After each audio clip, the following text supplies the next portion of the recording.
What's up, YouTube? This is Too Raw for TV.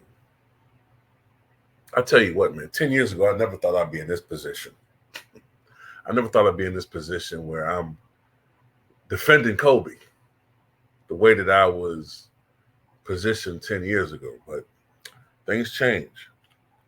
Ever since Kobe Bryant called ESPN sports analysts, all their beat writers, people who were involved in basketball,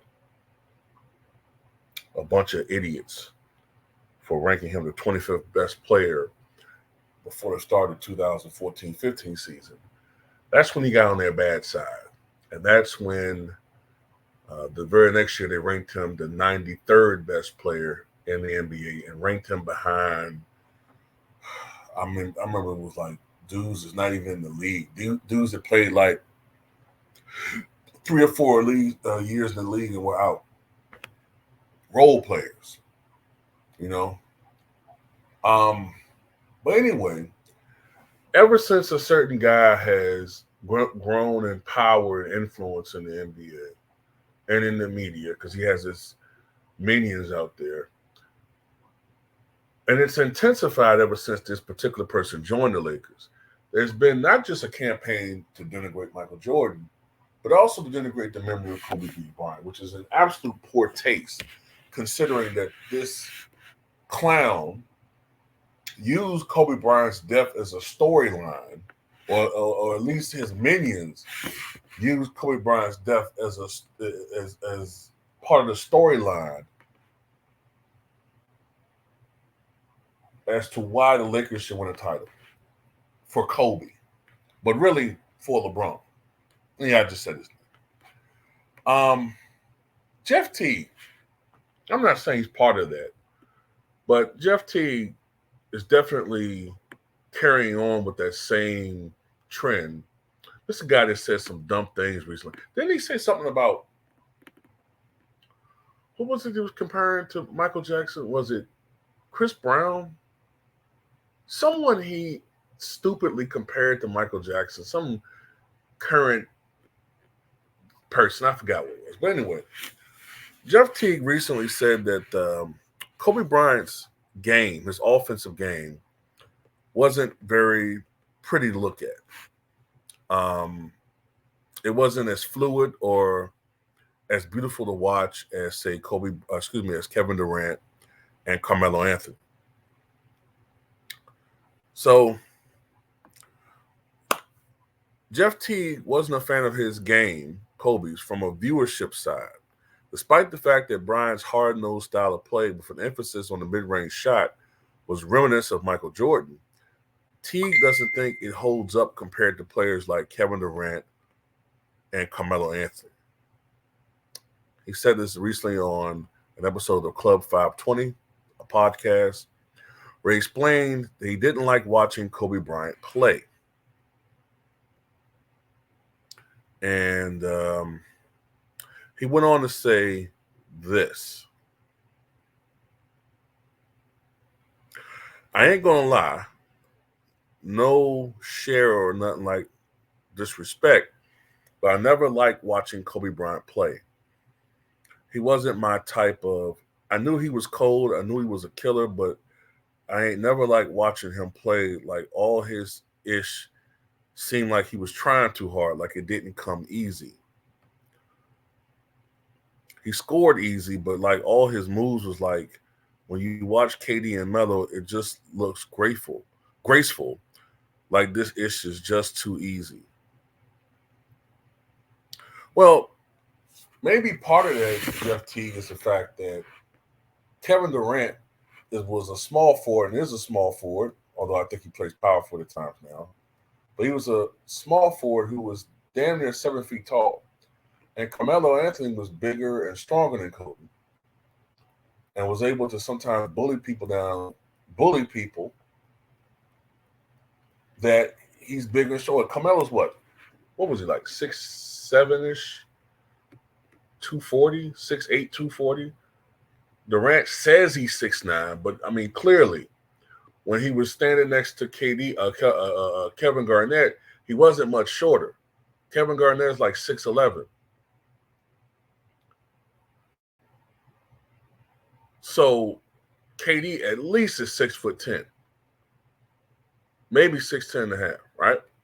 So maybe that has something to do with it. The fact, Kobe was usually around 6'5" and a half and maybe 200 pounds, 205 tops, except for 1 year when he put on muscle. Maybe that has something to do with it. Also, maybe something to do with it is the fact that he played in an era where, they actually fucking played defense. KD, Carmelo, it looks great when you're going one-on-one with a guy and you're a great offensive player. You're going up against a guy that really can't play defense anymore, especially KD.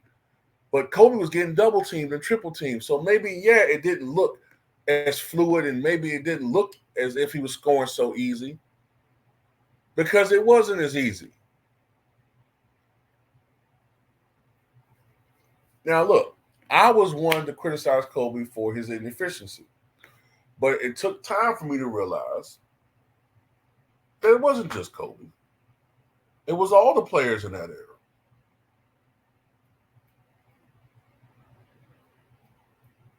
Generally speaking, the players in the 2000s, the guards rarely shot above 45%. Players rarely shot above 50, 51%, even centers. It was a defensive era. Starting in 2005, 2006, when the NBA started implementing rules to make it easier to score, that's what you saw. Look, KD is more efficient, but he's bigger, stronger, and has benefited from rule changes that makes it impossible to guard somebody. Carmelo, for a guy you say is so much more smoother, no disrespect, his field goal percentage is on par with Kobe's. So I don't know what Jeff Teague's talking about. If you talk about mastering the fundamentals of basketball, I don't know what Jeff Teague was looking at. I mean, Kobe's footwork was impeccable. His footwork in the post was incredible.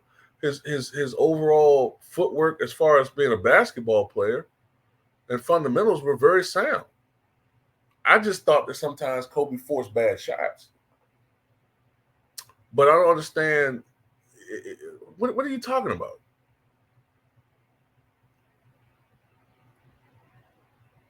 I mean, Kobe.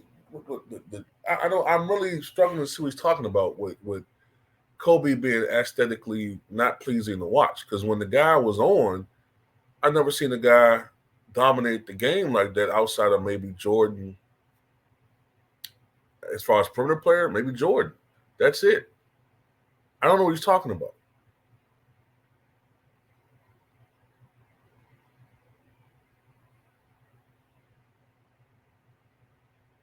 But this is the latest thing, man. These guys are talking a lot of trash about Kobe that I'm pretty sure they wouldn't have done or would be doing if that guy was still here.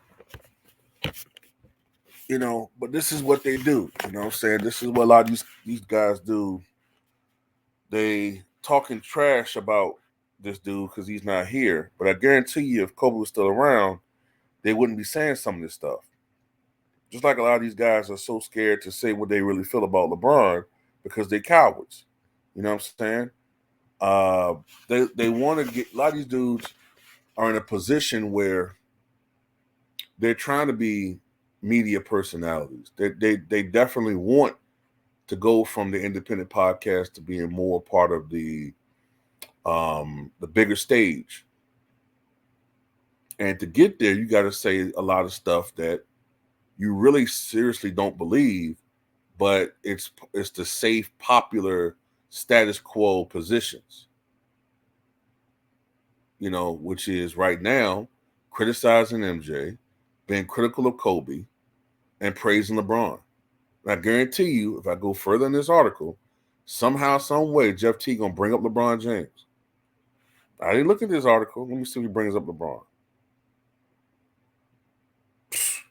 Look at this. Man, if I don't know what I'm talking about, LeBron looked like, quote, unreal. Like, I'm just so strong. I'm so much bigger than y'all. Kobe's was like excellent. It was great footwork and stuff, but it's just like everything was precise. KD just be like, shoot over you. This is light. It's just different. Of course, he had a physical advantage. What are you talking about? Of course, it's going to be easy if you're bigger than everybody else. Ain't that the same thing y'all do with Wilt? It's funny how y'all work that. When it's Wilt, oh, he scored average 50-25. Well, he bigger than everybody. He should dominate. He bigger than everybody. He should dominate. But with LeBron and KD, you don't want to hear that. Oh, I mean, it's just they're fluid and strong and big, and I mean, it's just so precise. Oh, I'm not sucking the good enough balls. Fuck out of here, man. Bullshit. And I looked it up. Jeff Teague averaged 11 points per game playing against Kobe. So, on 43% shooting. So, maybe you should have been more fluid playing against Kobe. Maybe I would have won in ATL.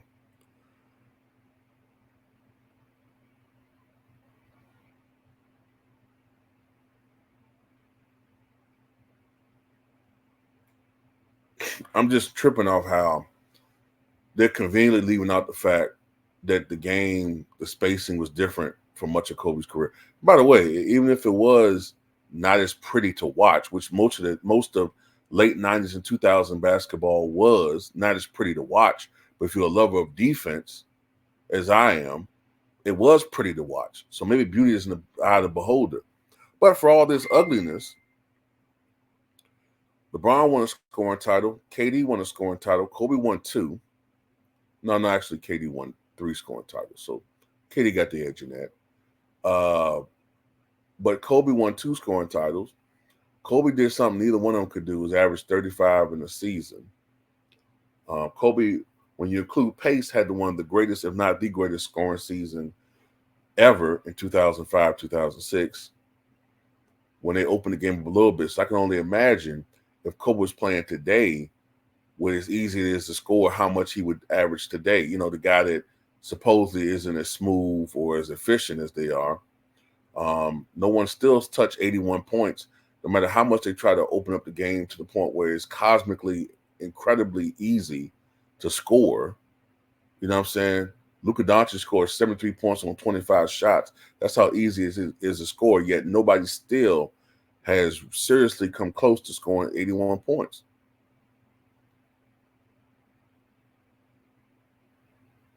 So it is what it is, man. You know what I'm saying?